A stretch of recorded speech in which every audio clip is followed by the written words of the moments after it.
to the Virtual Center for the Study of the United States Constitution with your host, Dr. Bill O'Brien.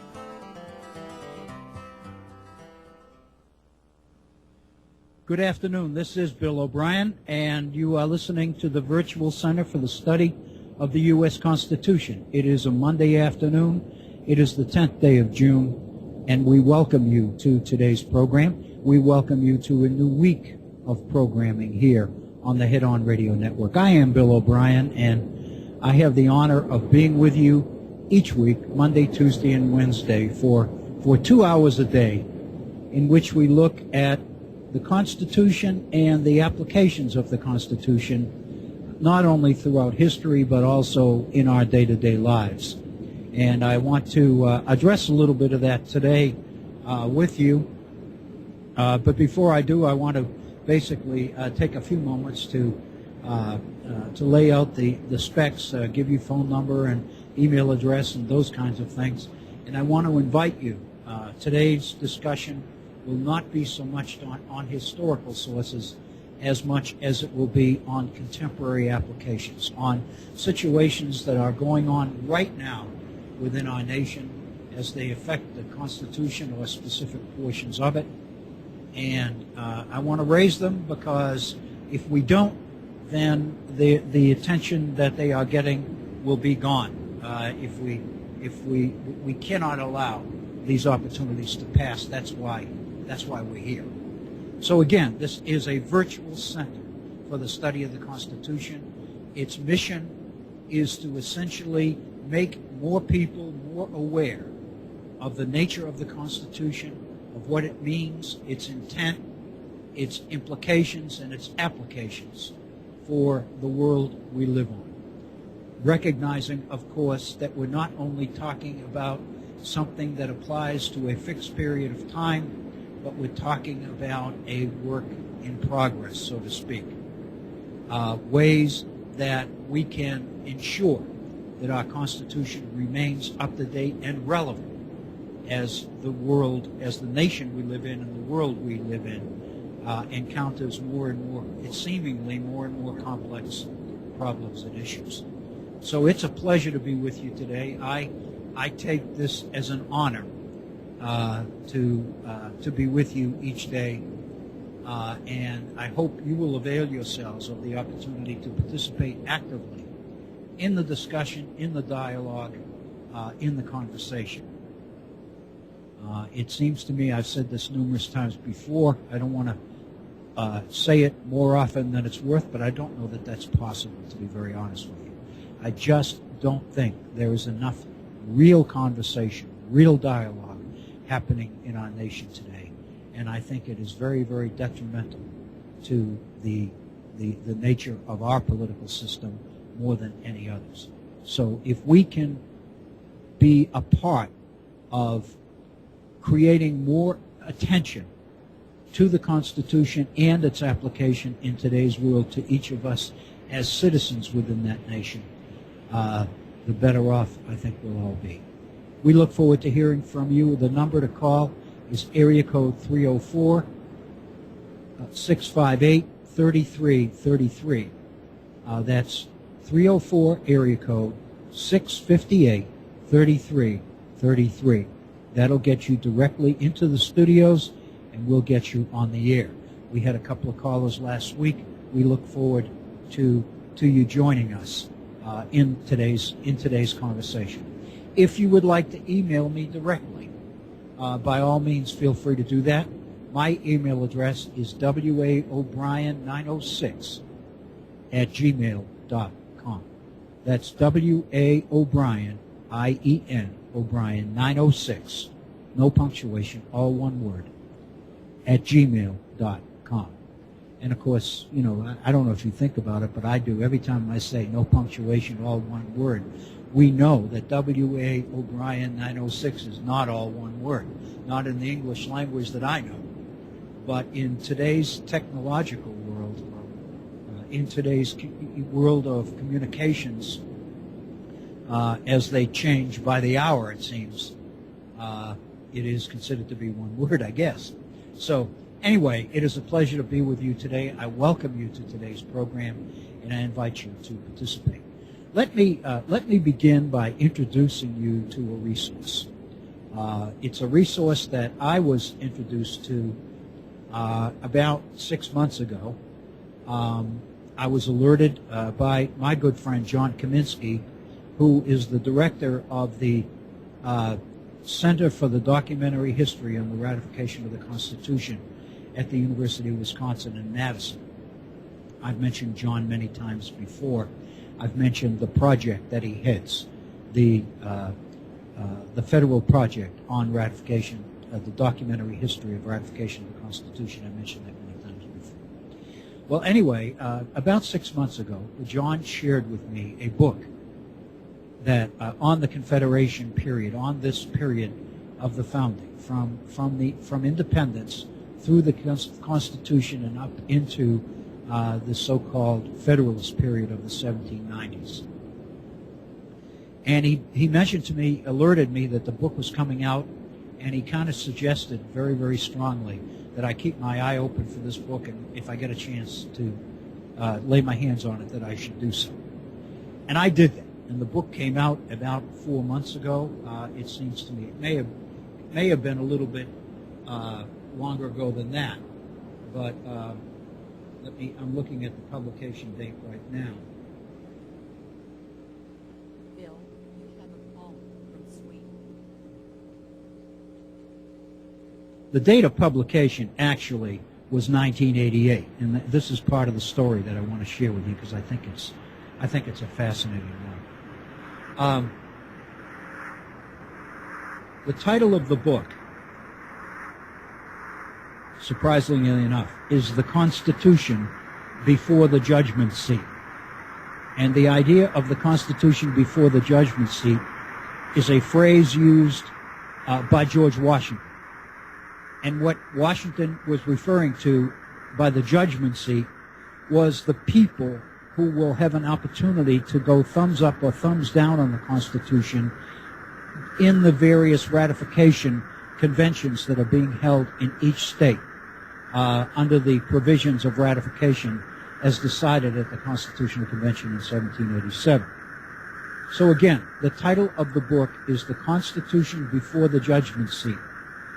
The subtitle, The Prehistory and Ratification of the American Constitution, 1787 to 1791. And this is the part that I think is most interesting about this book. The author of the book is Jürgen Heideking, obviously German. First name Jürgen, J-U umlaut, R-G-E-N. Last name is spelled Heideking, H-E-I-D-E-K-I-N-G.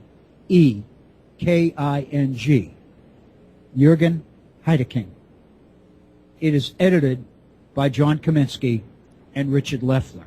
So obviously John Kaminsky, as one of the editors of this particular volume, was able to tell me ahead of time that the book was coming out and that it would be well worth my while to pick it up and give it, as he said, give it a read. And this is what sold me on that recommendation. John said, Bill, if I had to be honest with you, I would say that this book is just about the best, most up-to-date treatment of the Confederation period and the Constitution, including ratification, that I've ever seen. And that was about all I needed as a recommendation. So when the book came out, I got my hands on a copy. And I have been reading it. It's a fairly substantive book. What I mean by that is the text itself is about 450 pages. It is well written. It is extremely substantive. What makes this book substantive and meaningful is that it is just about the most up-to-date coverage of this material on the resources available that there is. And the reason for that is that Heideking spent a full year at the University of Wisconsin in Madison in the 1980s. And during that period, he went through the files of the various states as they ratified the Constitution, the files that have been compiled as part of the documentary history of the ratification of the Constitution. So the most complete, up-to-date access to information that was available as of that time, which was the late 1980s.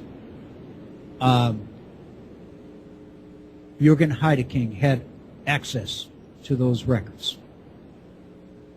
And if you read about this, the origins of this book, it's fascinating.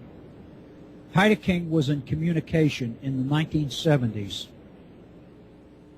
with Merrill Jensen, who, as many of you know, was my thesis, my graduate advisor when I was at the University of Wisconsin. And in the 70s, he and Heideking were in contact with each other via mail. At that time, it was snail mail. Emails, as we know them today, were not in existence. So let me tell you a little bit about Jürgen Heideking. First of all, he either authored or edited more than 20 books on American history. Among his books, and I'm mentioning this, and we'll get into this in coming programs, one of his books is called Celebrating Ethnicity and Nation, American Festive Culture from the Revolution to the Early 20th Century.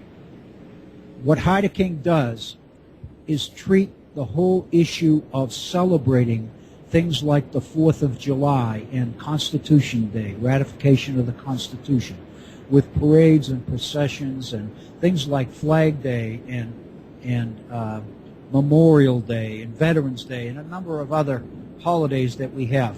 And basically what he's talking about is how important these are in fashioning what we call a national culture in America. It is one of the most incisive, interesting, and significant issues, themes, that I've ever seen. And in reading this book, I've read a lot about it. Because one of the strengths of Heideking's book is that one of his chapters, I believe it's chapter 5, deals with the various celebrations and processions that accompanied ratification of the Constitution in the various cities and towns, small towns, large cities throughout the nation. As cities like Boston and New York and Philadelphia and Baltimore and Hartford, Connecticut, and several other places set out to try to outdo each other in terms of making a big splash associated with ratification of the Constitution. It is absolutely brilliant, not for the content that it contains, but for the analytical writing that is associated with this content. Heideking's insights are incredibly profound. The depth of his vision and understanding, his grasp of the issues, is astounding. And so I think the book is well worth reading. And I say that as somebody who just finished it this weekend. I've been reading this book for three and a half, 4 weeks, it seems to me. It's very substantive. It takes a while, very honestly. Let me tell you a little bit more about Jürgen Heideking, besides the fact that he is associated, authored, or edited as many as 20 books in American history. Heideking was a professor of British and North American history at the University of Tübingen in Germany, and then at the University of Cologne. And in 1988, in Berlin, he published this book in German. 1988. That was the celebration of ratification. The 200th anniversary of ratification of the Constitution, 1988. And in celebration of that anniversary, Heideking came out with this book in German. And the title of his book in German is here. And what my German is not that good. I have a little bit. I studied it for 3 years in high school, but that was a long time. But basically, the title of his book is The Constitution Before the Judgment Seat. And that effectively is the title of this book in German. What prompted it was that in the 1970s, as I mentioned, he and Merrill Jensen were in contact with each other. And Professor Jensen invited Heideking to come to the United States and spend as much time as he had in Madison looking at the files that Jensen, who at that time was the editor of this project, were the files that he and his staff were compiling on ratification of the Constitution. And that is, of course, a project that John Kaminsky took over when Merrill Jensen died in 1980. And John Kaminsky and Rich Leffler have been co-editors of this project from that point on, from 1980 until now. So that obviously is an additional 33 years. So John Kaminsky's been associated with this project close to 40 years, about 38 years, I believe. He worked with Professor Jensen for several years before Jensen passed away. And that's when I knew him, because John and I were in seminar together as graduate students. And he was working on Jensen's project then. And, of course, he continues to do so. Jensen invited Heideking to come to the United States and avail himself of the resources in the project. Unfortunately, Jensen passed away before Heideking ever had the opportunity to meet him. But John Kaminsky and Rich Leffler and Gaspar Saladino, there were three of them, who took over the project. They had worked for Jensen, and they basically took over the project as co-editors, the three of them, when he passed away in 1980. And it was not long after that primarily John Kaminsky picked up on Jensen's invitation to Heideking and re-invited Heideking to come over and avail himself of the opportunity that Jensen had extended to him before his death. And in the mid-'80s, Heideking took John and Rich Leffler and Gaspar Saladino up on this and came to Madison, met them, became familiar with the project, and then went back home and was able to get a grant which gave him a full year to come back to Madison, come back to the United States, and spend a full year researching this book. Jensen's position is, this was Merrill Jensen, God love him. Jensen's position was that because Heideking was not a citizen of the United States, because he was German, he brought a perspective to the study of the Confederation period and the Constitution that was tremendously lacking in what was out there in terms of the research. And Jensen believed that nothing more could be a major contribution to the 200th anniversary of ratification than a book by somebody as accomplished a historian as was Jürgen Heideking. And that's why he wanted Heideking to come and avail himself of the files in the ratification project. Heideking did come, spent a year in Madison, and traveled other places, Chicago, University of Chicago as well. And then published this book in 1988 in celebration of the 200th anniversary of ratification of the Constitution. And the book received accolades from a number of sources for the depth of its analysis and principally for the depth of its research. And of course, a tremendous part of that was attributable to access to these resources. John Kaminsky and Rich Leffler proposed to Heideking that he allow them to work with him and that they find a way to translate this book into English, that it ought to be published for English reading audiences as well. And Heideking worked on that project. And they had a translator who was working with Heidegger on translating this book from German into English. And then, unfortunately, in the year 2000, Heidegger was killed in a car accident, a car wreck in Germany.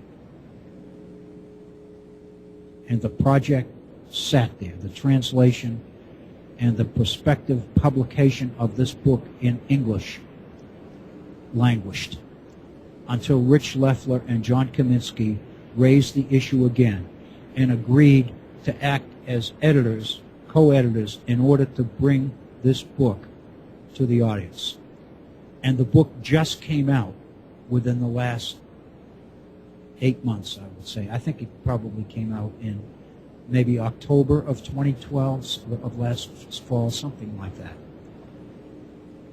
And let me tell you that it basically lives up to everything that John Kaminsky told me about it. I found it incredibly incisive, incredibly visionary and perceptive.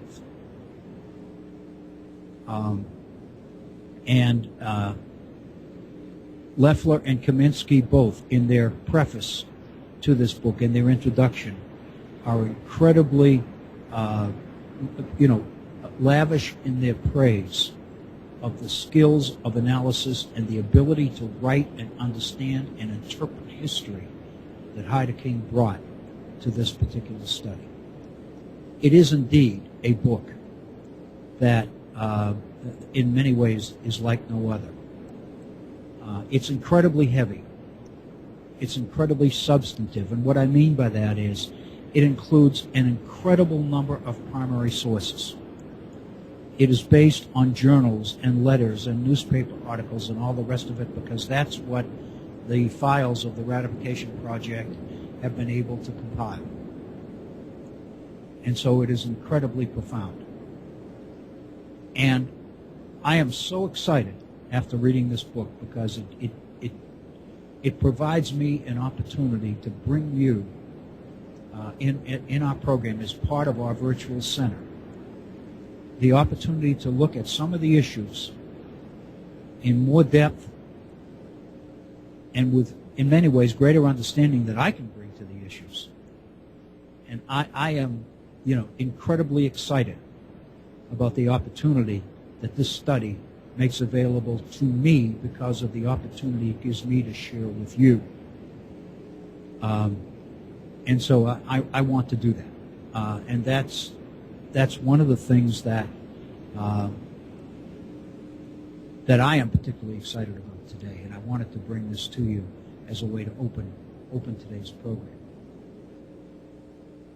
But as I mentioned before we get to that, one of the things I would like to do is respond to emails, and if you take the time to email me on a particular issue, a particular item, then I want to claim the right to share it with our audience. Because if you send it to me in an email rather than calling in and sharing it on the air, then obviously I assume that your goal is to share your idea with other folks, and that's what this is all about.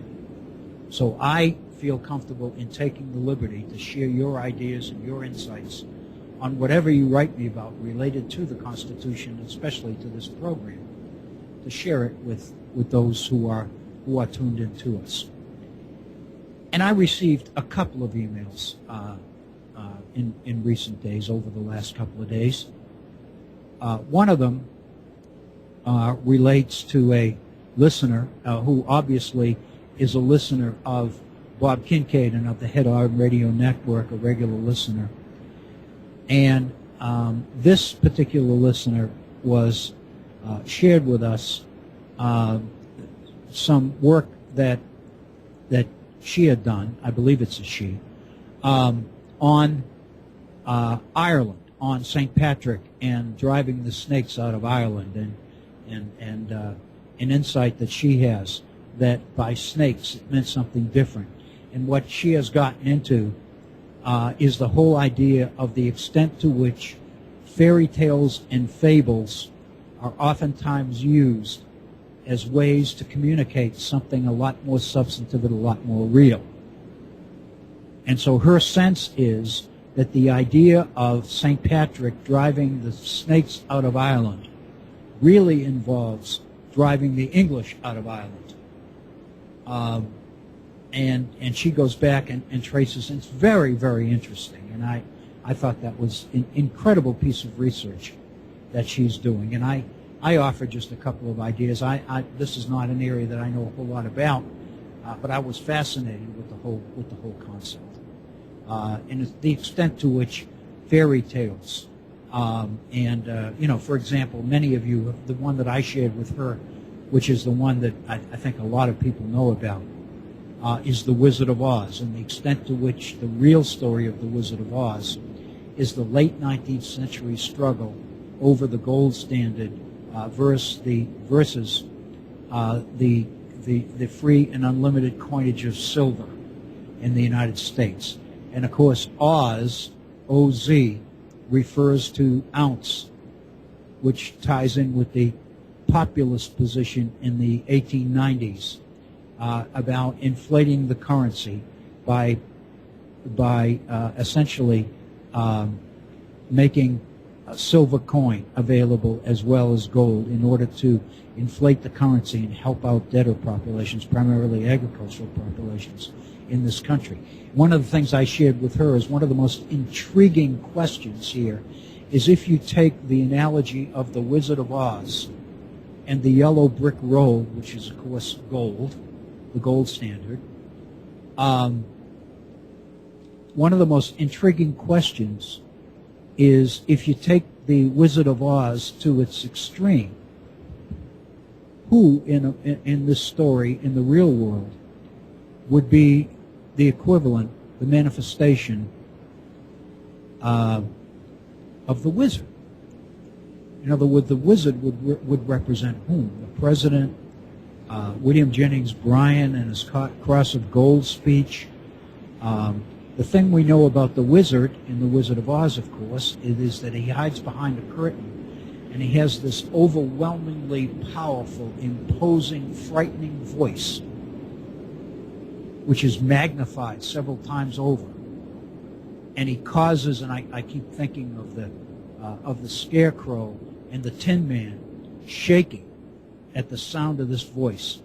And then, of course, as we know, when you draw the curtain aside, there stands this little old man who basically is a magician who's originally from Missouri. And you begin to realize that people's fear of the unknown is a major issue here.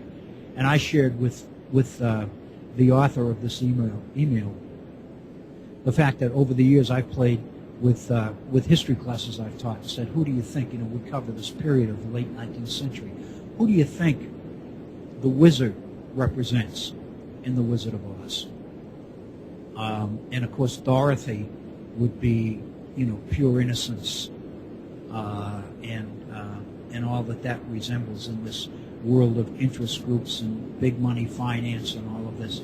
It's fascinating, but it's the only example that I was able to provide in response to this email. But I thought it was fascinating. Then I got another article, and this is the one that I wanted to spend a little bit of time with you on today. And it deals with the issue of American exceptionalism. And we've done a lot with that we've done a couple of programs on the idea of American exceptionalism since we've been here with the Virtual Center. And I know that I did a lecture a couple of years ago as part of our grant. And I dealt with American exceptionalism as I see it. I again, just to briefly lay out my own position, I believe that in many ways the United States of America is exceptional, but not for the reasons that are usually given for. I believe that America is exceptional because of its mission and because of the fact that it is a work in progress, that the potential of America has not been reached. America is not an experience that has happened. America is an experience that continues to happen each and every day. because it is the first nation in the world, in the history of the world, that as part of its mission is oriented towards the idea of setting up a political structure for people which is primarily aimed at maximizing the freedom and the opportunities available to its citizens. As I have made the point more than once, in many ways what intrigues and excites me at the same time is that the United States of America is man's first attempt to turn Matthew's sermon, Matthew's message of the poor, blessed be the poor, for they will inherit the earth, into a political system which will make it possible for everybody, not just the few, to realize their full potential. I think the mere fact that this happened, that this is what America is about, makes it an exceptional nation. It is exceptional for its potential, not simply for its history. And I think that is very significant. Well, received this piece on American exceptionalism that was written by David Sirota. And David, some of you may be familiar with David Sirota. David is the author of a bestseller entitled Back to Our Future, How the 1980s Explained the World We Live in Now. He co-hosts the program on 6:30 a.m. in Colorado called The Rundown. And so David is probably very familiar, at least to some of you who are regular listeners, to the Horn. And this is David's view of American exceptionalism, and I think it's really profound, and it has a lot to say. And so I wanted to take time today to share David's thinking about exceptionalism with you, and then look at this in light of the idea of some of the things that are happening right now in our world, and some of them both intrigue me and frighten me at the same time. One of them, of course, is the IRS scandal that has taken root in the country over the last couple of weeks that everybody's talking about. The other one is the recent discovery of the extent to which National NSA, National Security Administration, National Security Agency rather, has access to phone records and email records of God knows millions of us. And as we know, the whistleblower on that just revealed himself this past weekend. So there's a lot going on in our nation today. It relates to the Constitution. It relates to the idea of individual freedom. It relates to the idea of the First Amendment and rights to free speech.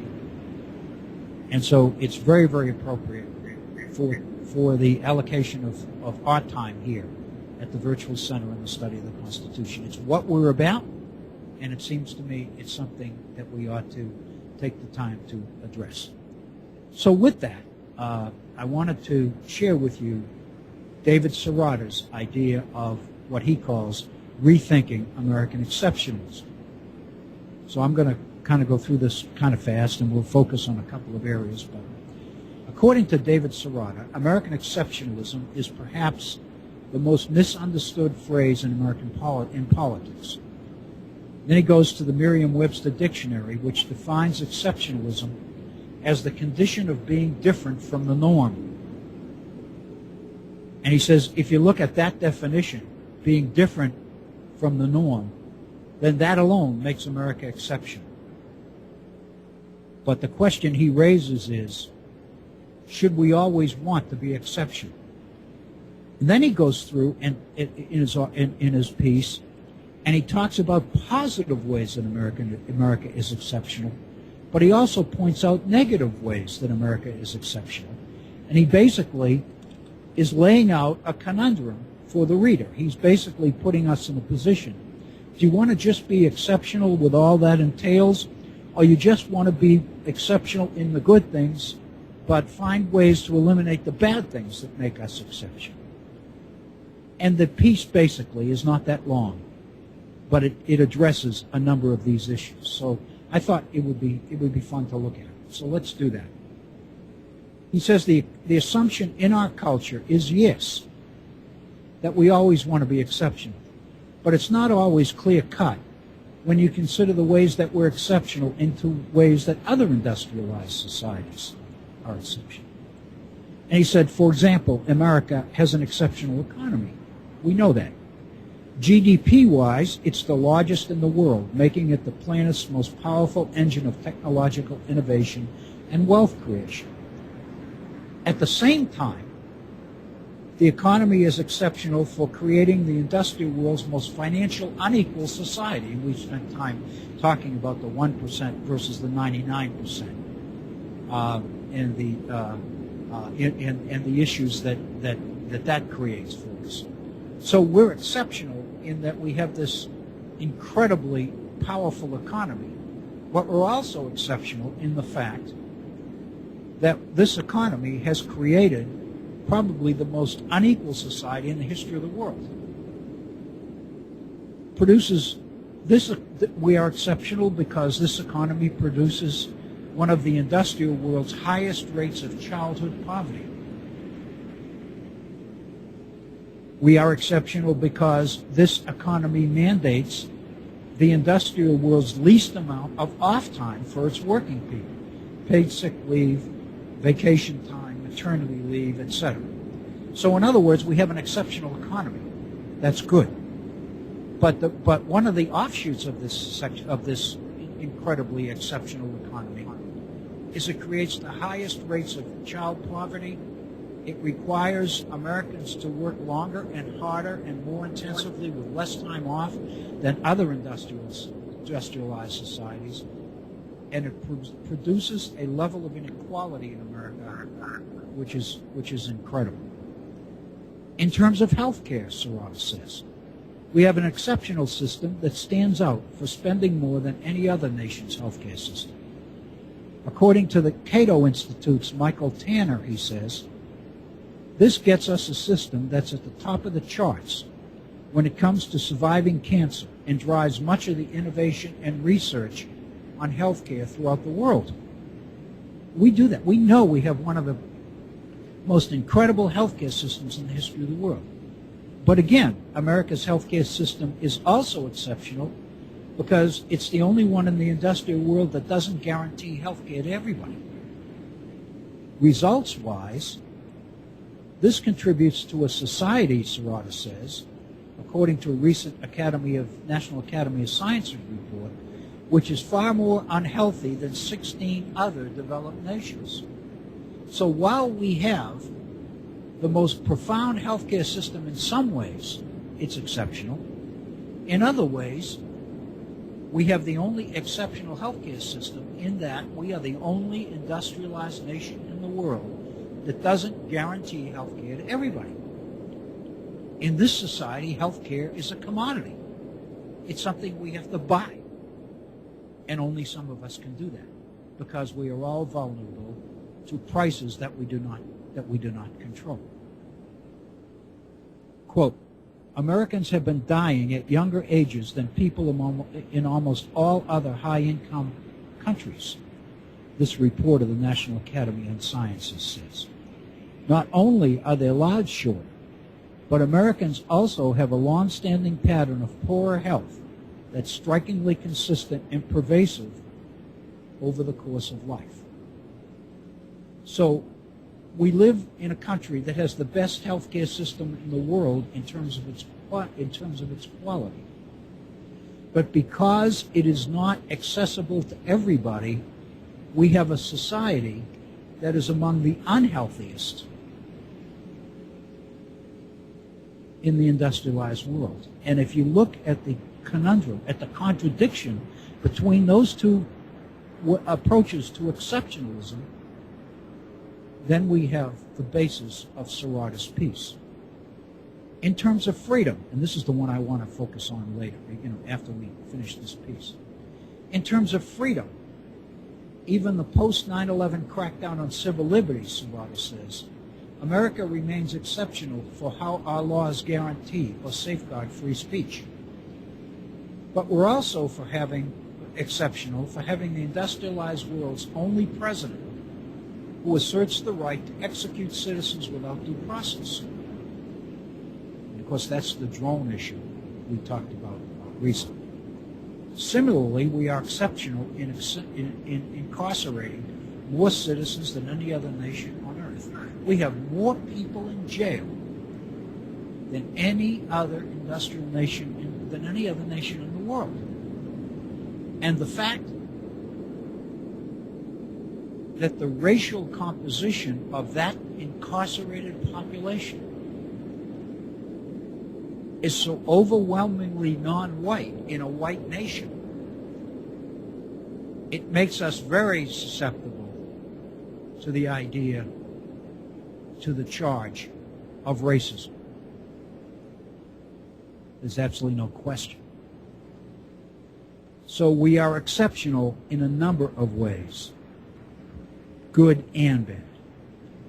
In terms of military might, America is exceptional for having the planet's most dominant fighting force. We are also exceptional for our spending.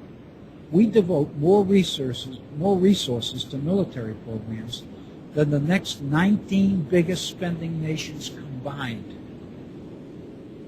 Our cost for military, our defense budget and associated budget items related to it, is larger than the next 19 biggest spending nations put together. Compared to the rest of the industrialized world, we are exceptional in the number of wars we prosecute, the amount of people we kill, the casualties that we regularly incur. I'm thinking of the casualties that we have occurred in Afghanistan, and in Iraq, and in Vietnam, and in Korea. Many of these wars that, legally speaking, according to the terms of our Constitution, are not real wars because they were not wars declared by Congress. Even Korea was a UN police action. It was not a United States war declared by the Congress of the United States. So again, in many ways, America is indeed quite exceptional. That's not always a positive thing. This raises the ultimate question: is there a way to remain exceptional in ways that benefit us, while also being a bit less exceptional in the ways that harm us and harm others? I think this is a very, very significant issue.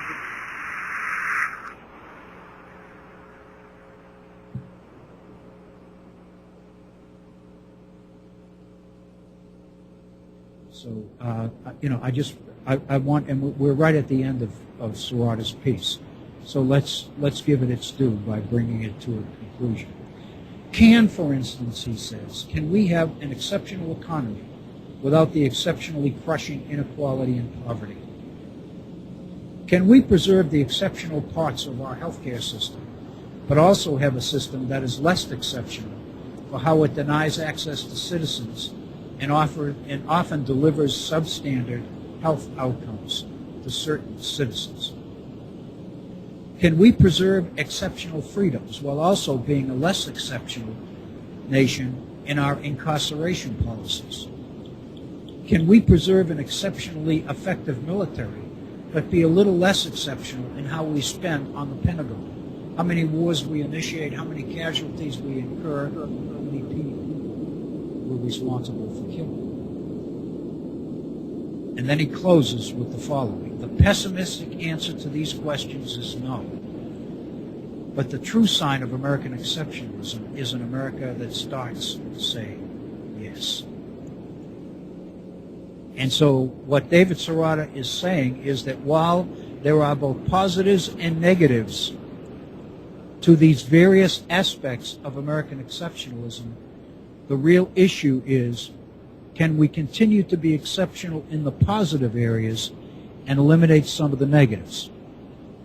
And he said those who are inclined to be pessimistic would say, no, that's not possible. That's part of the package.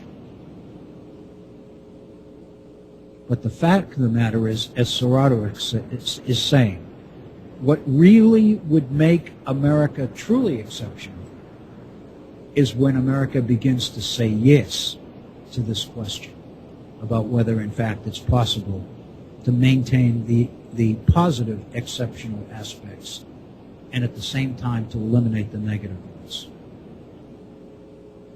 And it seems to me that is an incredible issue. And that's what we're talking about here at the Virtual Center. We've been talking about the ratification. We've been talking about the Constitution. We've been talking about the role of the court in interpreting the meaning of the Constitution. Last week, if you remember, we looked in our last program, we looked at the memorandum by Lewis Powell on his program for countering the criticisms and the attacks on America's economic system, on America's free market system in the 1970s. His counterattack and what the significance of that is and has been in the whole application of the principles of the American Constitution to each and every one of us. And of course, my thinking was that the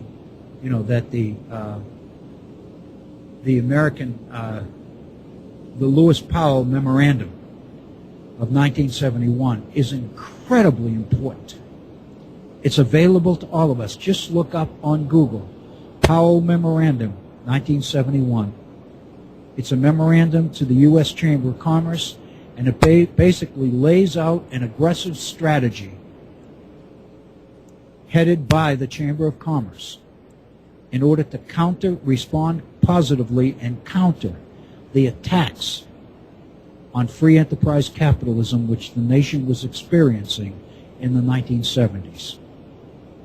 And of course, the point that I made last week, and the point that I think is very significant, is that this document was authored by Lewis Powell, who's going to be nominated to the Supreme Court that very same month, August of 1971, that the memorandum is sent to his friend at the Chamber of Commerce in Washington. Powell is nominated to the Supreme Court and receives overwhelming endorsement because he is viewed not as a right winger or a left winger. He is viewed as a moderate. He is viewed as an attorney who obviously has leanings to the right of center, but is a fair, moderate judge who will interpret the Constitution fairly and objectively. The reality is that this particular memorandum suggests that Powell is anything but that. But the memorandum was a confidential memorandum. It was a private communication between him and his friend at on the National Chamber of Commerce.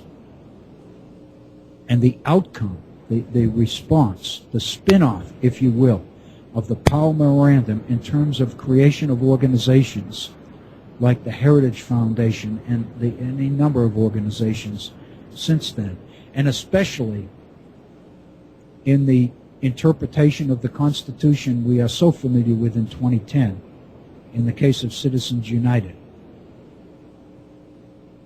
and the fact that corporate contributions to political campaigns are interpreted as speech under the First Amendment. That idea, that wording, that concept, that premise belongs to Lewis Powell. And I think it's very, very important that we know it. I mentioned today that there were a number of, earlier, that there were a number of other issues that I thought really came into this. And specifically, I wanted to address them by looking at one aspect of David Sirota's article on American exceptionalism, and it relates to the issue of freedom and free speech. And as we know, the issue of freedom and free speech is really at issue today. One of the issues, of course, goes back a few weeks when the IRS scandal, and I call that word with quotations around it, broke, which suggested that the IRS was particularly vigilant in its inclination, in its policy of auditing conservative groups who are requesting tax exemptions under the provisions of 501c4 categories in the IRS tax code. In other words, these are groups who perform supposedly a socially valuable function as a nonprofit, which gives them the right to tax benefits under the IRS code. And as we know, the evidence has surfaced clearly that people who work for the IRS were paying special attention and being especially vigilant to conservative groups who were applying for this tax benefit. The implication being that they were not nearly as vigilant in their willingness to approve liberal groups who apply for that tax benefit. In other words, the IRS code was being used as a political weapon against certain groups, primarily conservatives. Those who were affiliated with the Tea Party, those who included titles that included the word about the Constitution. Anything that was related to expanding on the meaning or the significance of the Constitution was flagged. I find that particularly significant because of our virtual center here. The implication is that we are, because we have the Center on the Study of the Constitution in our title, that makes us a conservative right-wing group. And I would suggest to you, I hope that is not true. But I think that's significant. But even more so is that the issue that just became public information over the last few days, which is about the phone records and the internet and email records made accessible to the National Security Agency as part of our war against terror, is particularly significant. And I find, and of course I think you'll appreciate this, that particular program was entitled the PRISM program. And of course, as you know, the grant program that we've been working on here in southern West Virginia for 4 years now, that we're just winding up, is called PRISM West Virginia. In fact, I got an email earlier today from Bob Kincaid, who suggests that we may want to order T-shirts which say PRISM West Virginia, focusing on the study of the Constitution rather than the invalidation of it, or something to that, something to that effect.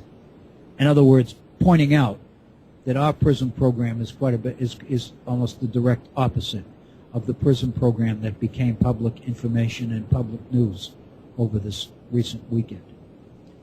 So what we're talking about here is the whole issue of access to information and the extent to which government is engaging in anti-terrorist policies and programs which trample on our Bill of Rights, which trample on our First Amendment freedoms under the Constitution. It seems to me that we would be remiss if we did not at least address these issues while they are so prescient, while they are on the tip of everybody's tongue right now. And it seems to me very, very significant that we address a couple of these, that some of these issues. I thought we would do it and take some time today to do exactly that. before we go back into the 18th century and begin to look at other aspects of the Constitution and the role of the court in interpreting it. Before we get to the top of our hour, and we have about 5 minutes before we reach the end of our first hour, I wanted to share with you yet another issue that is very topical. This was an op-ed piece in today's New York Times. And it deals with another issue that it seems to me is very, very important to many people in our society, and that's education. More specifically, in the way we approach education in order to preserve the integrity of our Constitution. Let me kind of cut to the chase right away. Over the last 20 to 30 years, since the 1980s and 1990s, American education has shifted dramatically away from the idea of grouping students into ability categories or ability groups. The negative word for that is tracking. Coming out of the 60s and 70s, the operative assumptions in American education and the behavior of our teachers was that to group students by ability, by tests, according to test scores, was effectively to discriminate against certain students, to discriminate against the poor, to discriminate against African Americans and Hispanic Americans. Because if the belief was, and there were all sorts of research evidence to back this up, that as long as our education system continued functioning around the idea of tracking, of administering tests, and then based on the results of those tests, to put students into particular groups, advanced groups, moderate groups, and slow groups, that more often than not, the same kind of students, the same students, tended to end up in the slow groups. These were African Americans, Hispanics, and children from poor families, children from inner city families, from broken homes, and all the rest of it. In other words, because of what was happening in the lives of many of these children, it automatically relegated them into the lowest groups in this process of grouping students by ability. So basically, the research and the outcry in the 60s and 70s became so great against tracking, against grouping students by ability, that beginning in the 80s, our school systems began to move further and further away. And what we began to move into instead is the idea of mainstreaming students. In other words, randomly putting students into class with the idea that all different groups, all different test scores would be mixed up in the same groups. The idea being that the classroom would mirror society, because everybody knew that the kind of society that these children were going to have to survive in when they got out of school, the work world that they were going to go into, the world of higher education that they were going to go into. Basically, the argument was that the real world is not grouped by ability. It's not that neat. In the course of our day-to-day lives, we're going to encounter the very bright, we're going to encounter the very well-educated, but we're also going to encounter the not-so-well-educated and the not-so-bright. And part of our educational experience ought to be to prepare students for the reality of the real world. And that meant was what that meant was that to group them into ability groupings was artificial. It was sending a message to students that the world was different than it really is. And so by the time we got into the 90s, it was absolutely considered to be un-American to group students on the basis of ability. In fact, the optimum, the ideal situation was just the opposite. That students who ended up in the same class would mirror the society at large. It would include the very bright and the not so bright. It would include students from wealthier, more affluent homes, as well as the poor, as well as the not so affluent homes. Students from two-parent families, as well as students who came from broken families. And the assumption was that there were distinct advantages to grouping students this way, or the word is mainstreaming. And where the word mainstreaming became very, very fashionable was when people began to consider how we would educate disabled students. Students that were entering beginning their educational life with a handicap of some sort, a reading disability or a psychological disability or whatever. And the assumption was that it was un-American to separate these students and treat them separately, that rather spokesmen for the disabled community wanted disabled students to be mainstream, to be part of American society as a whole, that ultimately they all ought to function together in a mixed group. And that became, by the 1990s, that became the operative assumption on which our whole educational system ought to be organized. The point I'm making is all of that, according to this editorial, this op-ed piece in today's New York Times, all of that is beginning to change, and change dramatically. And I think it fits in very well with what we've been talking about in terms of our First Amendment free speech rights, as well as our rights to privacy in terms of emails and our phone numbers and our phone calls and all the rest of it. What we are talking about is the real-world application of the Bill of Rights principles on which our Constitution is based.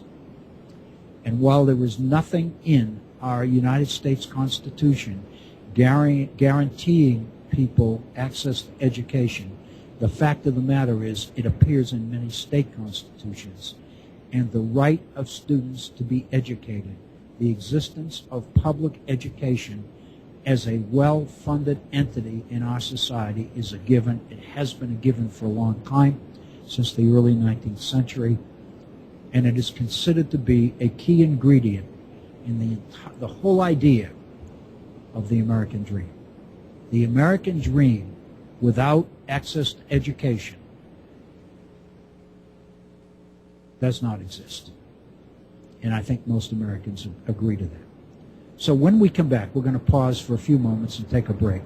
But when we come back, we'll look a little bit more carefully at this change that is happening in our classrooms and relate it to the rest of them. And then we'll talk a little bit in our final hour about what the implications of these are for us and for the nation at large. But first, let's pause and take a break for 4 or 5 minutes. We'll be right back. Thank you. Thank you for that introduction, and welcome to those of you who might be just joining us for our second hour today at the Virtual Center for the Study of the United States Constitution. If you've been with us throughout the program today, from the very beginning, an hour ago, we thank you for staying with us. I mean that very sincerely, because you are free to leave, and I know that, and I appreciate so much those of you who tune us in and hang in there with us for a significant portion of the program. Sometimes I'm sure this becomes a little bit more than perhaps some of us bargained for, and I understand that. But on the other hand, I think this information is the kind of information that all of us need access to. What we do with it is obviously up to each and every one of us. I invite you, as I did at the beginning of the first hour, to share your thoughts and your ideas and your concerns with us. The phone number is area code 304-658-3333. That's area code 304-658-3333. My email address, if you'd like to email me directly, is waobrien906@gmail.com. waobrien906@gmail.com. If you're just joining us, we were looking at contemporary issues today. We looked at an article by David Sirota on American exceptionalism.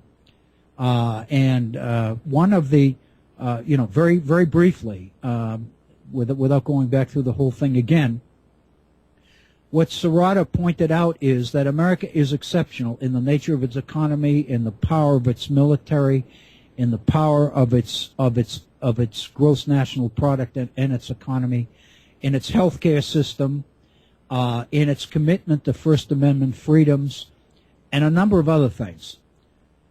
But there are negatives to each of those, because we are exceptional in things like the unequal distribution of wealth and income in this country, the level of inequality that the economy, this exceptional economy, creates.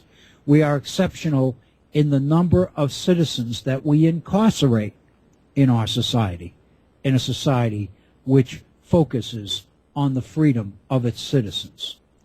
We are exceptional not only in the quality of our healthcare system, but we are exceptional in that we are the only industrialized nation in the world that does not guarantee health care to everybody.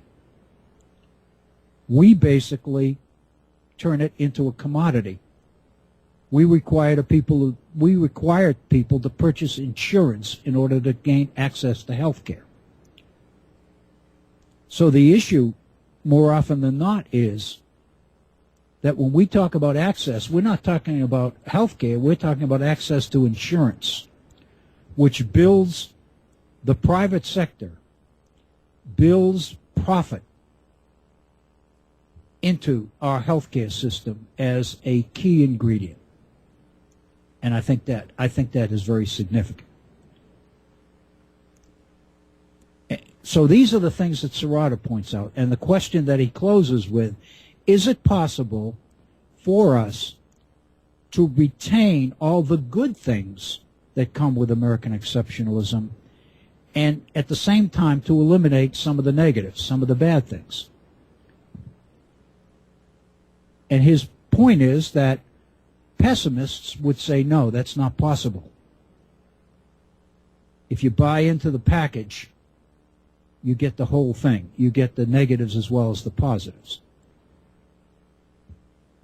But his concluding point is that America will truly become exceptional when it begins to answer yes to that question. When it begins to make a serious effort to retain the positives and eliminate the negatives. And then we talked a little bit about the story that broke over this recent weekend with the NSA having access to our phone and email records and internet records of millions and millions of us. And we also talked about the IRS scandal, which has been a part of our news on the front pages for more days than that over the last week to 10 days, about the extent to which the IRS seemed to be focusing or primarily giving inordinate attention to conservative groups who were applying for tax breaks under our IRS tax code. It was in other words, it was conscious policy at IRS to make it more difficult for conservative groups to get these tax breaks than it was liberal groups. And then the third issue that we were looking at right at the top of our, at the end of our first hour, was an op-ed piece that appears in today's New York Times And the title of this, by the way, and I was remiss in not giving you the title. The title of this article is Grouping Students by Ability Regains Favor in Classroom. The author of this is Vivian Yee, Y-E-E, and it's in today's New York Times. Grouping Students by Ability Regains Favor in the Classroom. And where we were at the top of the hour, when we took our break, we were looking at the whole idea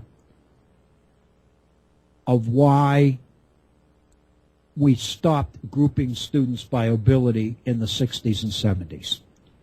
Because it became very clear to many people, and the research tended to support the idea that these groupings of ability, this tracking system, where all the brightest students who tested, got the highest scores on these placement exams went into one group, whereas those who didn't do as well went into the other group. This tracking system was un-American. And for more reasons than we care to think about, it tended to be a result of the tracking system that the children of the poor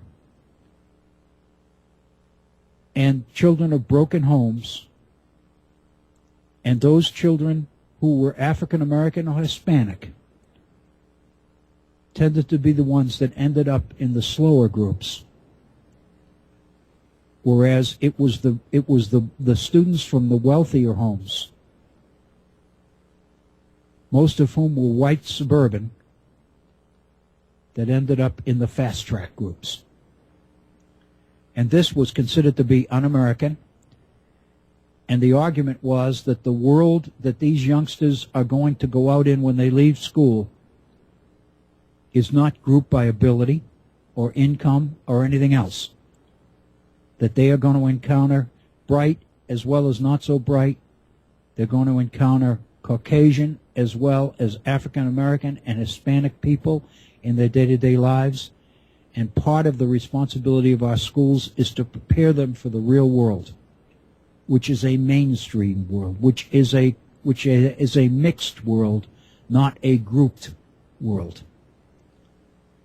And so by the time we got into the 1980s and 1990s, tracking or grouping was off the table. It was considered to be un-American, and the emphasis instead was on mainstreaming students into mixed classrooms, which more accurately reflected the nature of the real world, the society that these youngsters would be asked to survive, to make it in once they left school.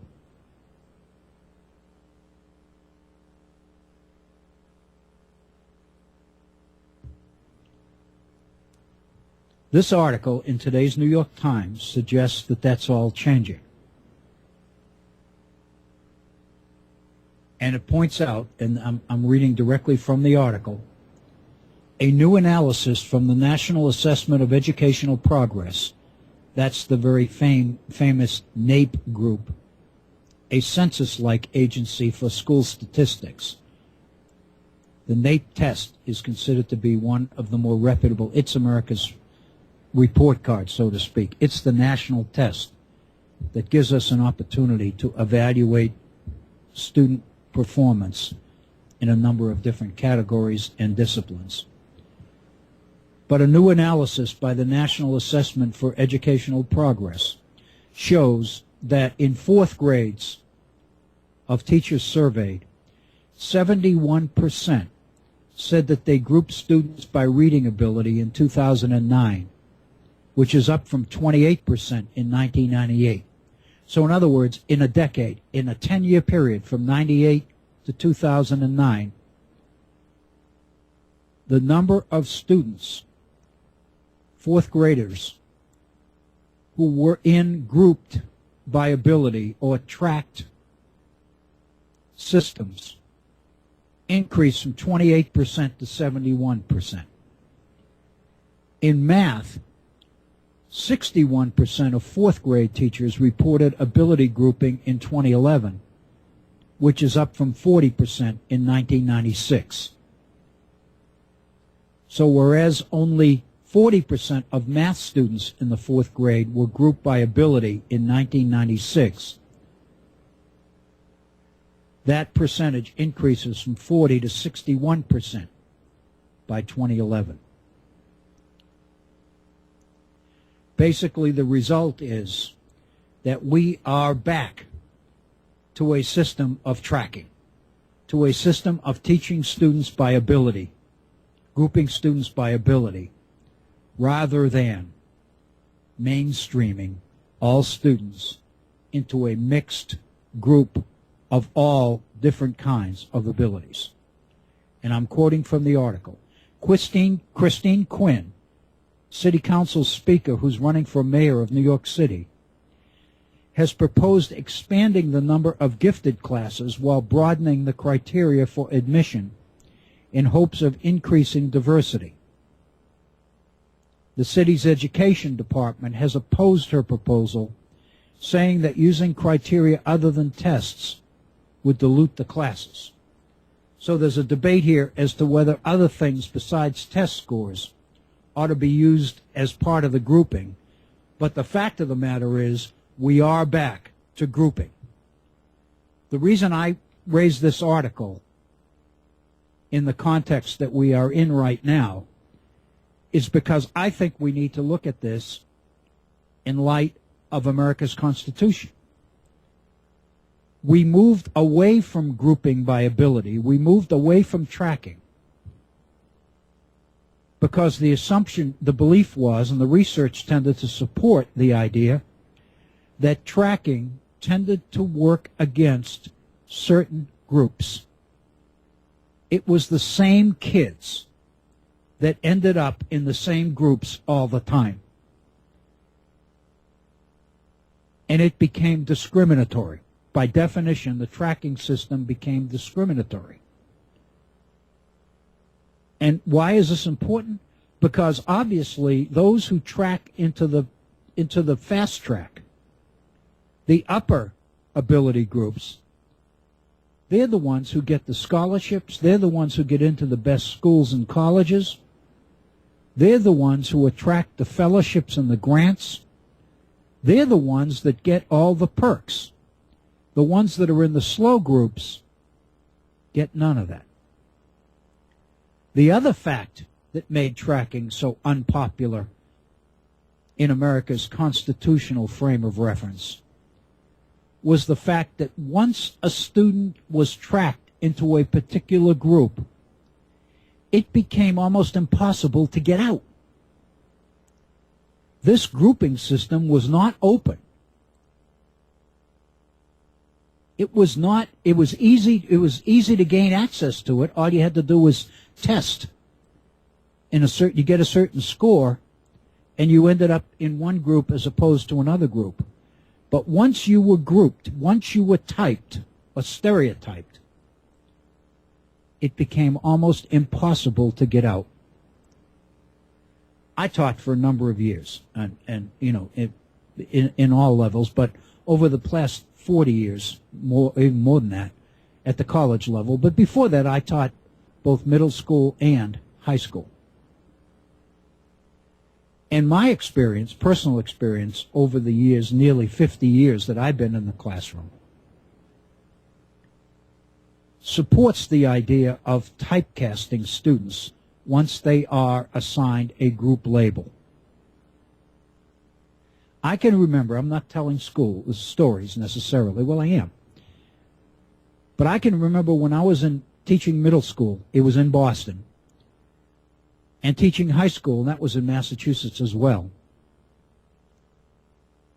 I can remember very, very well sitting during lunchtime in the teacher's cafeteria while teachers were on their coffee breaks during their free classes or were on lunch break. What do you think teachers talk about during the school day with other teachers? They talk about their teaching. They talk about their students. And I can't tell you the number of times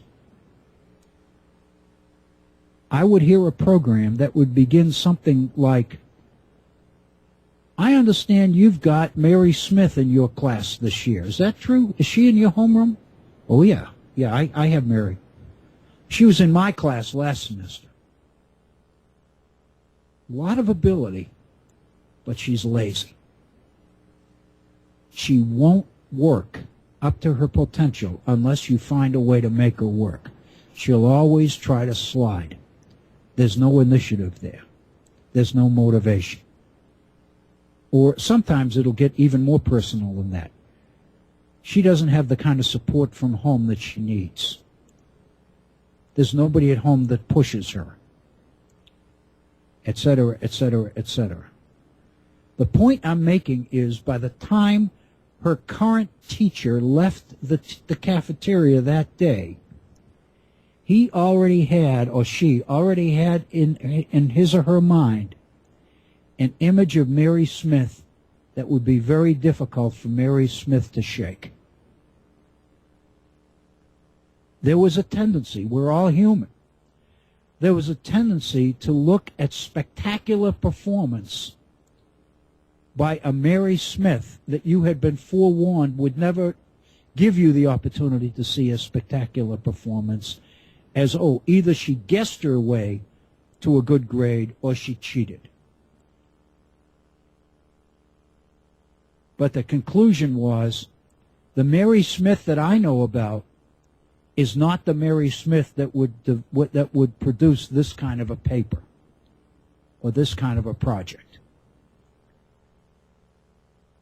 And so, in a sense, we form, teachers form kind of a preconceived sense as to what individual students are about, where they come from, what they're capable of, what they're not capable of, the ones who cheat, the ones who steal, the ones who disrupt class, the ones who are the good students. I mean, all of this. And that kind of a reputation goes with them from class to class to class, year to year to year. Once you become stereotyped, it's very, very difficult to shake that.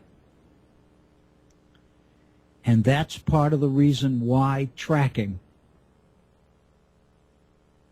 became taboo.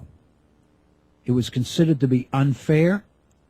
It was considered to be a violation of individual students' opportunities to be judged fairly on their performance alone. It was just judged to be un-American. But what does that mean? Once you abandon tracking and you move towards a system of a mixed class, of a random sampling of all different kinds of students in the same class, different racial groups, different student abilities who perform on tests and all the rest of it, what is the result, especially from the perspective of the teacher who is asked to teach that class? If you have a classroom of 25 to 30 students of varying abilities, then by definition, your focus tends to be towards the middle. You can't teach down to the slowest students or you lose the best students. You bore them. If you teach to the best students, you lose the slower students. So the only alternative that seems to make sense is to kind of aim at the middle. That's where you're going to probably teach where the most students are going to be able to handle what you're presenting. You're going to lose a few on both ends. You're going to bore the very brightest, and you're probably going to lose the very slowest, but you'd lose them anyway, is the general conclusion.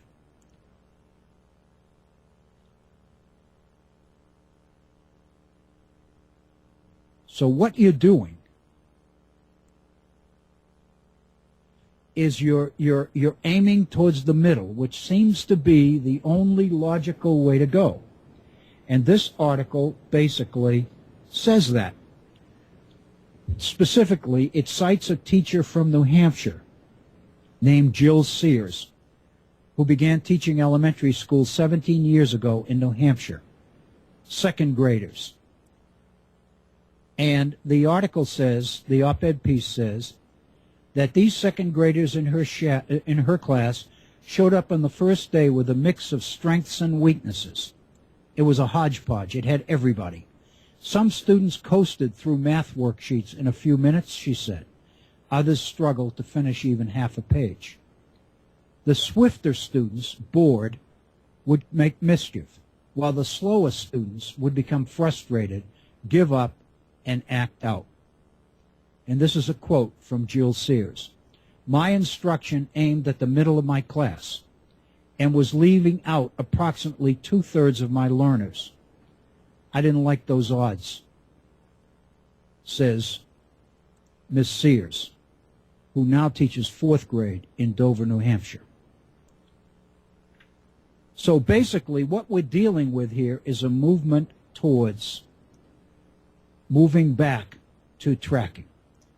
The difference is trying to eliminate some of the problems of the tracking system that led to its demise in the 80s and 90s. How do you do that? Well, here's one.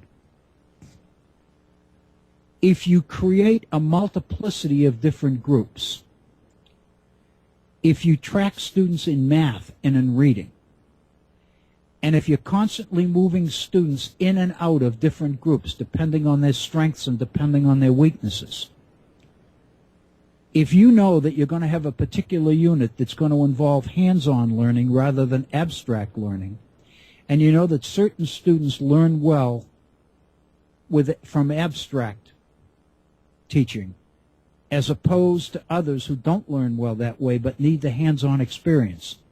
If you know your students that well, you can create a multiplicity of different groups where you keep moving students in and out of different groups depending on their learning abilities in particular situations. And the result is that if the groups change that frequently, then there's no negative stigma associated with being in a particular group, because chances are you're going to end up in the upper groups as often as you are in the lower group. At least that's the thinking.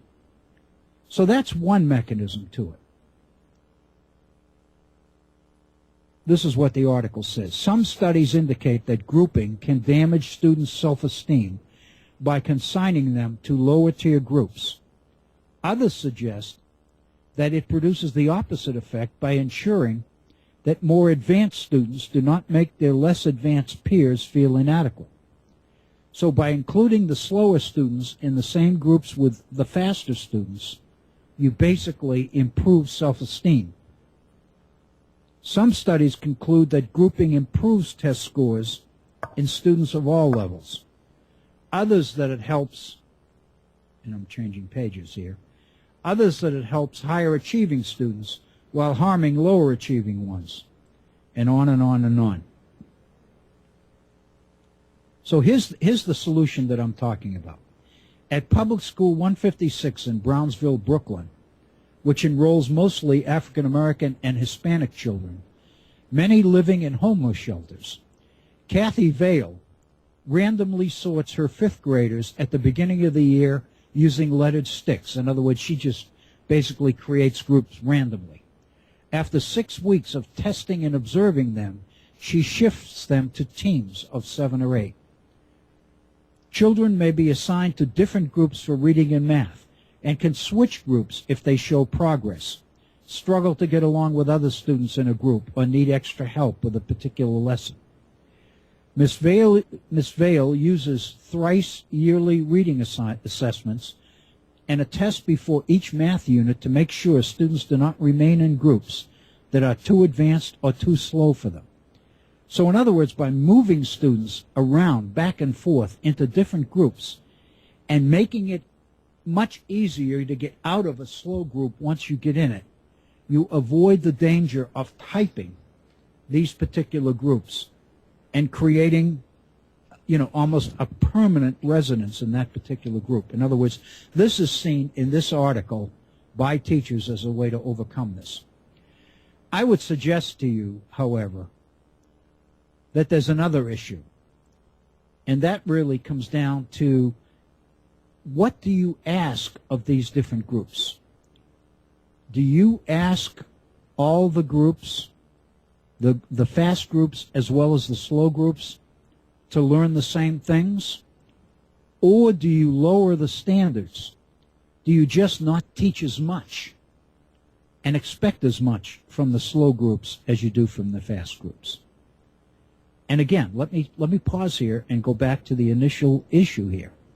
The initial issue here is, what is the right way? What is the American way? What is the most consistent way?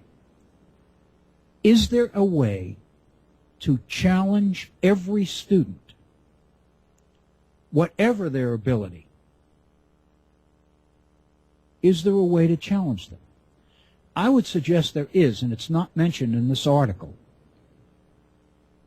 And that is to measure students based on their improvement. In other words, to set up a scale for every individual student, to avoid, this is the point I'm trying to make, to avoid the tendency to compare the performance of students in different groups.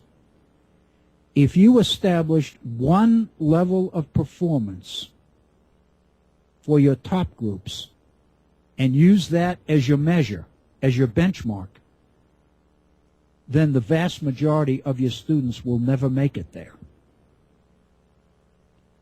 And that means they'll never get out of the group that they're in.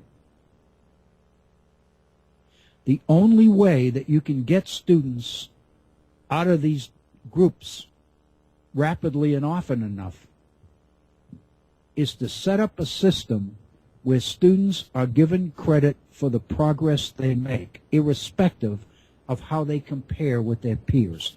We know that there's only a small number of students that are going to excel, that are going to perform at the highest level. I'm not going to go back to Benjamin Rush and Thomas Jefferson and all of these educational scholars who have basically ruled this. But the fact of the matter is, we all know that at the highest level of performance, everybody is not going to make that. If that becomes your standard, if that becomes the measure, the benchmark against which you measure everybody else, then you are condemning 2/3 of your students to failure. It seems to me then that if you teach that way, if that is your objective, then what you are focusing on is concentrating on teaching the best students and keeping the slower students busy. Finding a way to keep them from inhibiting the progress of the fast students. I would suggest to you that that's not the way either. It can't be the way either. For me, the only way that I've found is to move away from the standard, from content being the measure of ability, and try to move towards something with skills and the ability to think and the ability to apply information and the ability to take information from one context and move it into a totally different context and apply it in real life situations. The ability to do research, the ability to formulate a question, to formulate a hypothesis, to speculate on a prospective answer, to do the kind of research which tests out a variety of answers to a particular problem. These are skills. These are the kinds of skills that everybody needs in order to make it in our society. We have to make it possible for all of our students, not just the bright ones, to pick up these skills at a level that they are comfortable and able to handle. Not comfortable, because if they're comfortable, you'll end up reducing your opportunities to the lowest common denominator. Knowledge needs to be something that people have to reach for. I believe. But I think the measure needs to be the progress of the individual student rather than the performance of the best students. That has to be the measure. And the standardized test based on content mastery, on mastery of pieces of information, is suicidal, is detrimental to the performance of most students. And that's the issue that it seems to me has to be addressed. If we are going to fulfill our commitment to give everybody a chance. That is the American way. It is not a chance to memorize information that we're talking about. It's the ability to maneuver information, to understand information, to ask questions of information, to apply information, to secure information, to understand information, to understand the ramifications and the implications of an issue. It's that kind of learning that every student has to have in order to make it in the 21st century world. To a degree, everybody has that ability. Some of the students that we label the weakest can be the strongest in that kind of a learning environment. And I would suggest to you that is the American way. So, the question I think that we really need to confront in today's program. When we talk about freedoms, when we talk about being treated equally, when we talk about equality of opportunity, when we talk about free speech, when we talk about the right to privacy, what are we talking about? When we talk about being a citizen in today's world under our Constitution, what are we talking about? I would suggest to you that part of the problem we've made for ourselves. For a long time in American society, we have had people, scholars, talk show hosts, the authors of blogs, political spokesmen for particular groups. For a long time in our society, we have had people who have suggested that our rights, our right to free speech, our right to freedom of assembly, freedom of the press, and all the rest of it, are natural rights, are absolute rights, or as Jefferson called them in his Declaration, inalienable rights.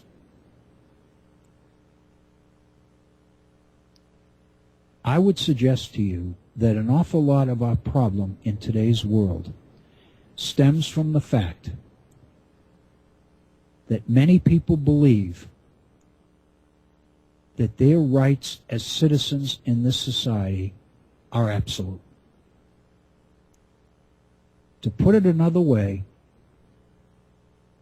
for many years, we have sent a message to our young in the schools and to our adults through the media. We have sent a message loud and clear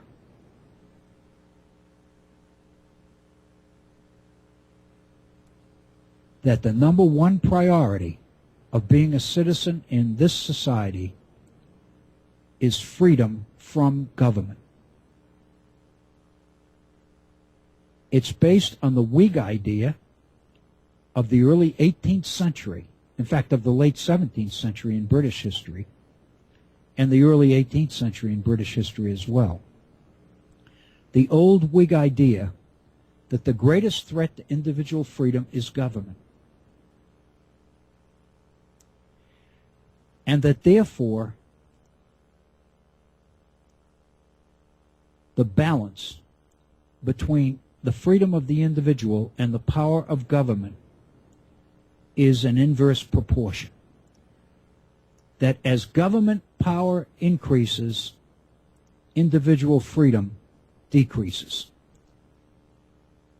As government power decreases, individual freedom increases.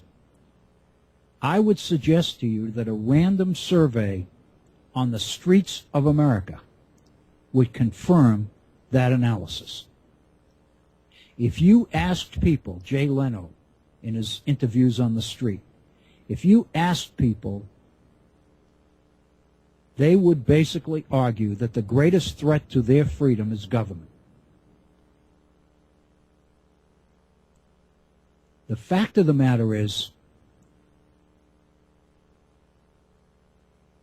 this is not a valid view of history. This is an approach to the idea of the relationship between citizens and their government that has serious political overtones. This is a political approach. Those with a political agenda have a vested interest in sending this message that in reducing government's power to govern, you increase the freedom of the individual and vice versa. And I think that's what's missing. We know, the founders knew, that the whole idea of being a citizen in a republic, in this republic, involved not just rights, but responsibilities. Citizens in a popular government, in a republic, had distinct, important responsibilities to the nation, to the community, to the public interest. And so while we did have more freedom, citizens in this nation had more freedoms than citizens in most other nations, these freedoms were not absolute. John Winthrop made the point in 1630 on the Arbella, coming over to the New World, that liberty is not license. There's a difference. He pointed out in 1645 in a speech to the General Assembly of Massachusetts that there are two kinds of liberty. There's what he called natural liberty and civil liberty. And then he separated or distinguished between the two. And he said natural liberty is the right to do whatever you want. It's license. It's the same rights that animals have. It's rights without responsibility. It's freedom to act without conscience, without consideration that you live in a civilized society with other people and that you have responsibilities to other people. And the fact of the matter is, as Winthrop pointed out, your freedom grows dependent on people's willingness to understand and appreciate and live up to the responsibilities of citizenship. Or as Winthrop laid it out, which is pretty powerful, you are free to do that which is just, right, and honest. You are not free to do those things which are not, which are the opposite. Society has an obligation to curtail your freedom when you cross the line, when you violate the rules and the decorum and the laws of civilized society. You are free only as long as you operate within the boundaries of acceptable behavior. You are not free to go beyond that. And I would suggest to you that many of the problems that we have in our society today stem directly from the fact that over the last 30 or 40 or 50 years through the Cold War, we have had in this nation a concerted effort of those with a political agenda to weaken the power of government, to reduce people's trust in government. And the way they promote it, the way they sell it, is to suggest that with every link taken out of government's ability to govern, you add a link in people's ability to be free in liberty. The implication is that the ideal would be when government has no power at all and individuals become totally free. Effectively, totally free means free from the responsibilities of living in a civilized society with other free, civilized human beings. If you reach the point in society where people totally are able to abandon their responsibilities to their fellow citizens, you do not have freedom, you have chaos. I would suggest to you that's what John Locke said, that's what John Winthrop said, that's what the founders said, and that's what the founders believe. It is not an accident that when the founders talked about independence from the mother country, they talked about the danger as well as the opportunity that independence from British control would bring. They talked about the need for civic virtue. They talked about the need for education and citizenship. They talked about the need for a system of education which would make people aware of what they needed to know and how they needed to act in order to live and function in a republic.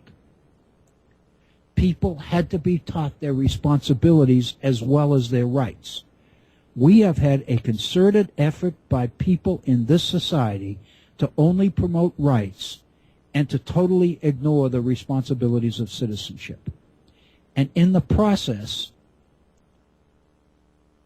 they have rendered government impotent. They have rendered government's ability to promote the general welfare, to support the public interest, and to do things that government has a responsibility to do in a civilized society, in a popular government like ours. They have made it impossible for government to govern in ways that it was created to do. And that's one of the reasons why we are having the reaction to the issues that are taking front page, that are on our front pages today. The issues of access to our emails and various other things. We are engaged in a war on terror. We are engaged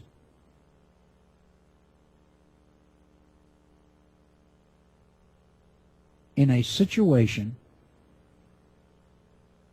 which requires a way to meet the threat of terrorism. At this point, it seems to me,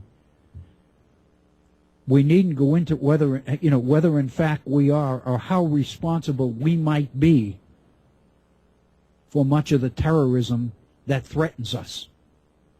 That's a political issue as well.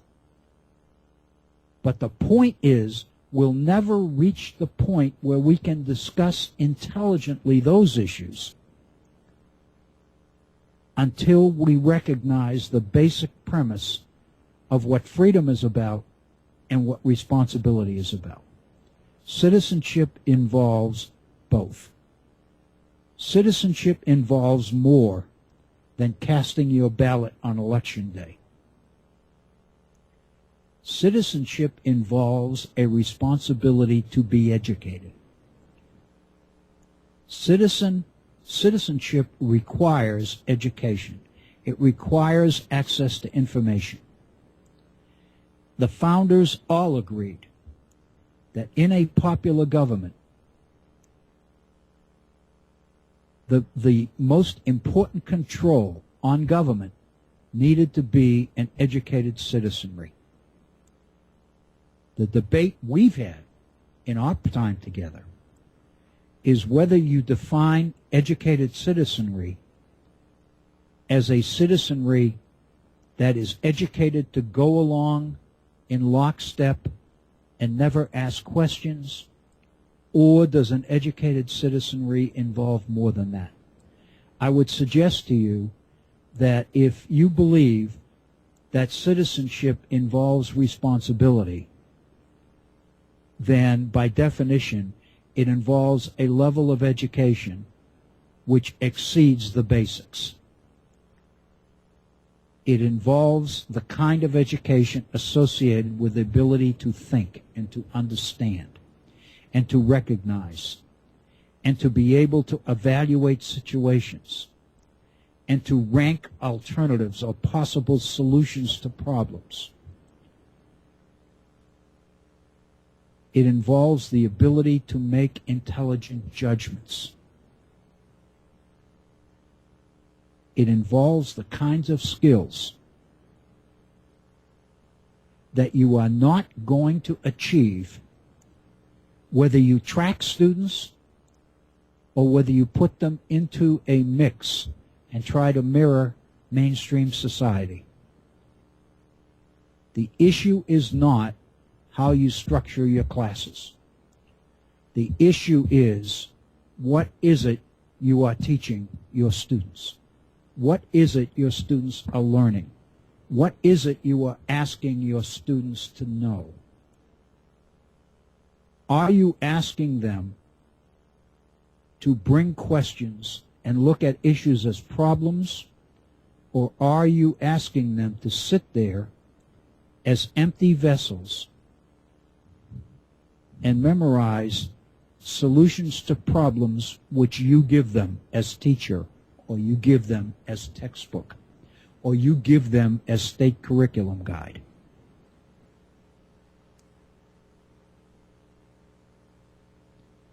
Is the person in Hong Kong who basically revealed this information about America's security and access to emails and phone calls,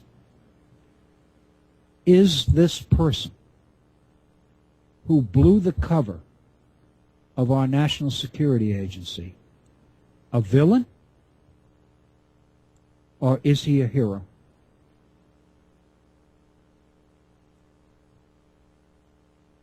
Is it important that people know the extent of their own freedom? Is it important that people know the extent of their government's power over them? I would suggest to you that the answer to that question is not a yes or a no. Because before you answer that, you have to talk about the nature of the citizenry or the nature of the population that you are asking to address those issues. Is it a nation of followers, or is it a nation of prospective leaders? I would suggest to you the answer to that question leads logically to a more intelligent answer to some of these other challenges. Once again, we have reached the end of our time together. It's 58 minutes after the hour. I hope I made some sense. I really look forward to hearing from some of you, from you on these issues, because they are incredibly important. They make what we're doing meaningful and worthwhile. I'm Bill O'Brien. I look forward to being with you again. Please be safe, and thank you for listening. Bye now.